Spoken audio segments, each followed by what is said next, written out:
Post-traumatic growth is when you're able to go through a bad thing and come out of it bigger, better, and stronger. So growing up, I used to be really insecure. Now I get paid to go in front of crowds of hundreds of people and talk and share my life story and the issues I've dealt with, how I overcame it, and give people the transformation of improved confidence, self-worth, and a positive outlook on life. If you had to be a podcast host, school principal, or run a youth organization, you can contact me at lawrence@lawrenceharris.com. That's my email address. And if you had to be a teenager or young adult, this is the content I make for you guys because I'm one of you. I'm 19. But inevitably, you've been through something bad. Like it could have been childhood abuse like me, bullying, self-worth issue, a mental illness. It could have been assault. There's so many traumatic things people go through. And when you're on the other side of it, like you've dealt with the problem here, like this issue happened, now you're here, your life is better, your mental health is better, you overcame the thing. You're qualified to help other people. If you used to be 300 pounds and now you're 200, you're qualified to teach people how to lose weight. If you used to have really bad mental health, like how I did, and you are now in a much better mental state, you're qualified to help other people. You just have to look at what did I do to get here? What did I do to improve? What did I do to grow? Which is why I tell people all the time journaling, exercise, go outside, and clean your room. Because we often will, we feel afraid to tell people what we've been through and open up and share emotions because I don't want them to judge me. They're going to look at me funny. They're going to call me crazy. We have all these thoughts that go through our head, and it's hard for us to not only find the words to express it to somebody, but also to feel comfortable and safe to express it to somebody, like a family member or a friend or someone. But the journal does not care. The journal is literally a piece of paper that you write out whatever you want on it. You write out how you're feeling, what you're going through, your goals, your ambitions, what happened that day, and this will help you to get the thoughts out of your head. Exercise, especially for men, a lot of times we'll have this anger and this frustration, and I just want to do something about this. Go lift some weights, go do some push ups, go run some laps around the block, go do a pull up, do whatever to get that anger out of you. That way, you don't take it out on yourself or on others. Going outside, if you box yourself away in a dark room and it's dirty and it's cold and you're just laying in bed and there's trash on the floor and dirty clothes in the corner, it's going to make the problem worse because now you're just sitting in this dark, dirty box. Get some fresh air. Clean your room. That way, you have a presentable place to come home to and just somewhere you can feel safe.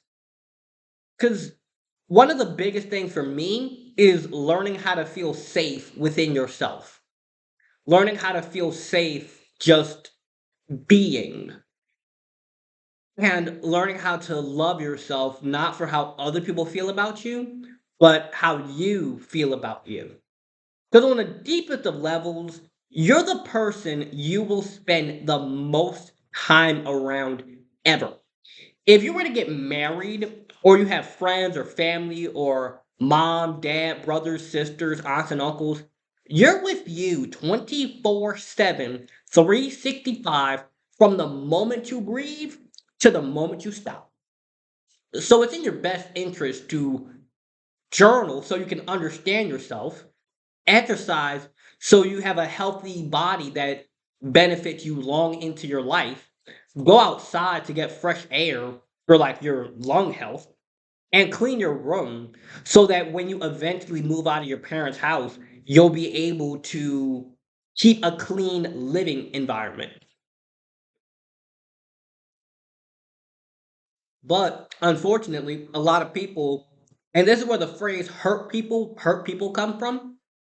A lot of people go through these traumatic events, these issues, these bullying and abuse and all these things, and they go out and repeat the cycle because they they don't want to be hurt anymore, and by taking their pain out on others, they can feel this sense of power. They can feel this sense of I'm in control. They can feel that no one can hurt me because I'm going to hurt them and scare them off. And that's really isolating because even though now people have stopped hurting them, they have become the thing that they wish never happened to them. It's like when the abused become the abuser or the victim becomes a victimizer. And within that person's head, they just don't necessarily have the tools or knowledge or know how to deal with their issues in a healthier way. Because I genuinely believe that when someone truly loves themselves, they don't want to hurt other people. Like, and this goes beyond just the physical hurting and the major issues.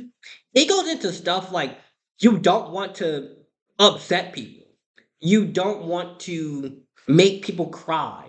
You don't want people to feel sad or upset.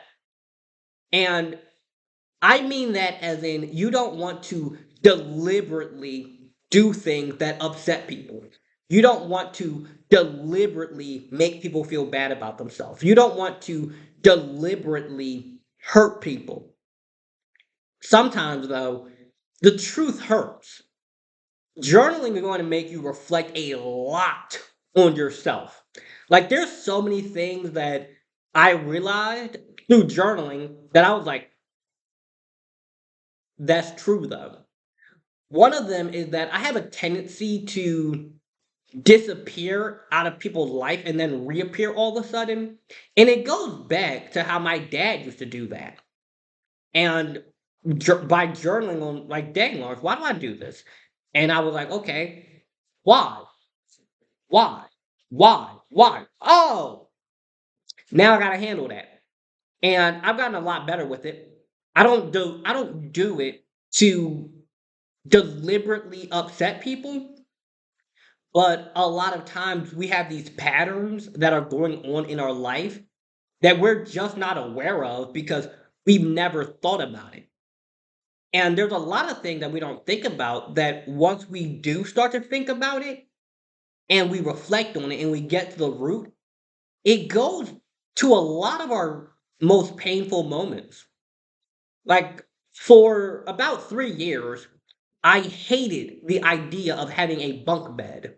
Like, well, not a bunk bed, but having my bed on a frame. Like, I would keep my mattress directly on the floor. And I was journaling about that because I've written a book. It's called Made for More: Healing, Resilience, and the Strength Within. I just uploaded on Amazon today. But in the process of writing that book, I was reflecting on a lot of my life, and I realized that the reason why I never wanted to have a bed frame was because when I was at my dad's wife house, because it was legally her house, I talk about that in the book actually. I would have these memories of him like grabbing my leg and shaking me awake, and it was a bunk bed there. So my brain kind of unconsciously associates the feeling of being elevated when I sleep with that moment. And there's a lot of these moments that we kind of push off to the back of our mind because we don't want to look at it. We don't want to get into the real details. It's like once you see something like that in yourself, you can't unsee it. I had so many tendencies where I was trying to seek love and validation from people who truly didn't care just because I wanted to feel something. Because for so long I felt nothing. And I just wanted to be somebody in a world that made me feel like nobody. And that's painful to admit, but so many people feel that exact same way. And I know that in me sharing my life and me sharing what I've been through, it helps other people because not everyone knows how to talk about it. Not everyone knows it's okay to talk about it. And in fact, most people are told not to talk about it. Like growing up, there's this big thing about like, oh, men don't cry and you just need to be a man and toughen up and this and that. And it's not to say that you bawl your eyes out over every minor inconvenience, but sometimes you need to cry. Like it's okay to let your emotions out. Don't go, sobbing on street corners, but in the privacy of your own home with a friend or loved one, let it out. Talk about it. And people might judge you. People might, you know, insult or criticize or look at you different, but there are people who won't. It's rare population wide, but there are people who genuinely care. Like I had this ex-girlfriend who there was this one time when I straight up started sobbing while she was holding me. Like I'm talking ugly crying, snot crying, like that type crying. And she just was holding me and helping me. And she never looked at me no different. She never insulted me, nothing. And that's a really beautiful thing. It's rare, but there are people like that, you know. And you have to learn whether you're man, woman, non-binary, whatever. You have to learn how to talk about what you go through. You have to learn how to talk about your problems, talk about what you're dealing with people who you can trust, with people who understand. That might mean you join like a mental health support group. It might mean you join like an Alcoholics Anonymous. It means you might join like a Facebook group or something, but just find a way to talk about it. And journaling allows you to talk about it in the privacy of not having to deal with other people's judgment, not having to put your business out there, not having to worry about somebody taking it the wrong way because it's really just you and a piece of paper. And as you journal, you'll start to uncover more things about yourself. You'll start to kind of peel back the layers and you'll realize that one bad chapter doesn't have to define your whole book. We all did stuff we're not proud of. We all did something that, if we could, we'd go back and change it, but we can't. So you have to learn from it and say to yourself, okay, the last chapter was not ideal, but let me move forward and learn from that. Like, let me learn not to do that again. Let me learn why did I even do it in the first place. Let me get honest with myself about it and not sugarcoat the reason. Because we often will blame our actions on what happened to us rather than saying, okay, what happened to me happened, but it doesn't have to define me anymore. I can grow from the past.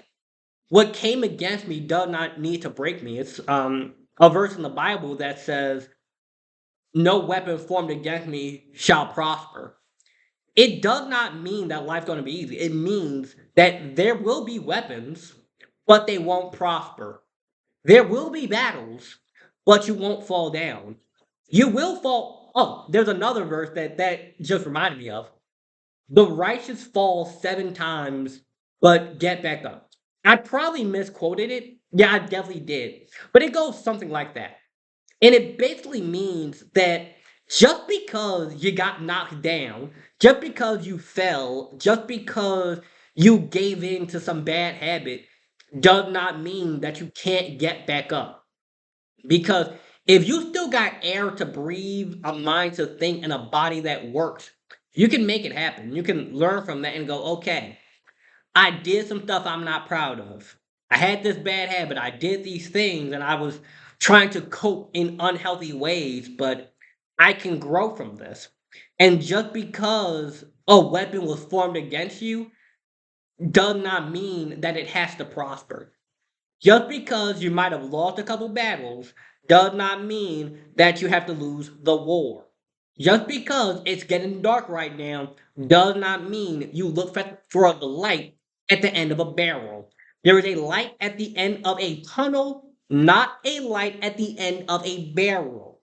You know, you can call 989. Oh no, it's 988. There are mental health support groups, there's crisis centers. Please, get the help you need. There's no shame in it. I know maybe growing up you might have been told something like, "Oh, don't talk about it. That's family business. That's this. That's that." We don't talk about that. We don't need people in our business. A lot of people are walking around dealing with some severe problem, but they don't talk about it because they was raised to not talk about it. Like there's a lot of people who got touched as children, but they don't talk about it because that's family business, or they didn't even tell their family. There's a lot of people who have gone through abusive relationships and toxic home environments and all these issues, and they never get the help that they need because that's family business. We don't talk about it. There's a lot of people that have these addictions and things, but they don't know how to talk about it because they were raised in environments where their feelings were always invalidated, and that ultimately led to a series of events where that person is trying to cope through this substance. And you can't blame somebody for how they cope. You can't look down on them. You can't say that they're lower than, because you only know as much about somebody as they tell you. When someone's telling you about their issues and the thing they went through, you only know what they tell you, and you only know it in the way that they told it to you. Like, for example, somebody might tell you that, oh, growing up, they got abused. That's bad. No, that's not good. But they didn't tell you about the details. They didn't tell you about the part where they became an alcoholic. They didn't tell you about like the real painful stuff because you only know it in the way they told it to you. And a lot of the people I've met who are like podcast hosts, a lot of the people I've met who start these organizations trying to help people with their mental health, they've been through some severe stuff. Like severe stuff, like addictions, homelessness, uh, severe problems. And rather than hurting more people, they decided I was hurt, so I'm going to go help people. They decided rather than being a victimizer, I'm going to help the victims. Rather than the bullied becoming the bullier, they decide I'm going to become the counselor. I'm going to become a principal who helps the school. I'm going to become a crisis center intervention specialist. I'm going to do things like that. So I want to close this video out on this. The purpose of post traumatic growth is that the things that came against you don't have to define you. Just because bad stuff happened does not mean you must repeat the cycle. And through the pain you went through, you've learned something. Through the pain you've been able to overcome, you were able to find a way. For me, that was journaling, going to the gym, meditation, going fishing, get a hobby that allows you to feel at peace and calm. and helping other people. As strange as it might sound, I kind of find it really therapeutic to get behind this camera and tell people the most graphically painful moments of my entire life. I actually find it very comforting to know that the things I went through aren't in vain. I find it really comforting to know that just because some bad stuff happened to me, that does not have to define the rest of my life. And in fact, because of what happened to me, I'm able to help other people with their struggles. I'm able to help other people realize that they matter. That just because someone may have hurt you does not mean that you have to hurt other people. And with that said, I hope you guys enjoyed this video. In the description will be the link to purchase my new book, Made for More, where I go into the details of the worst moments of my life and I help you to build self worth, confidence, handle self esteem issues, emotional regulation, black and white thinking, the entire list of CPTSD symptoms. Like, I go into detail on strategies you can use to help better manage those challenging emotions and issues. And I hope you guys have a great day. As and final thing, if you're a podcast host, school principal, or run a youth organization, you can contact me at lawrence@lawrenceharris.com. Have a good one.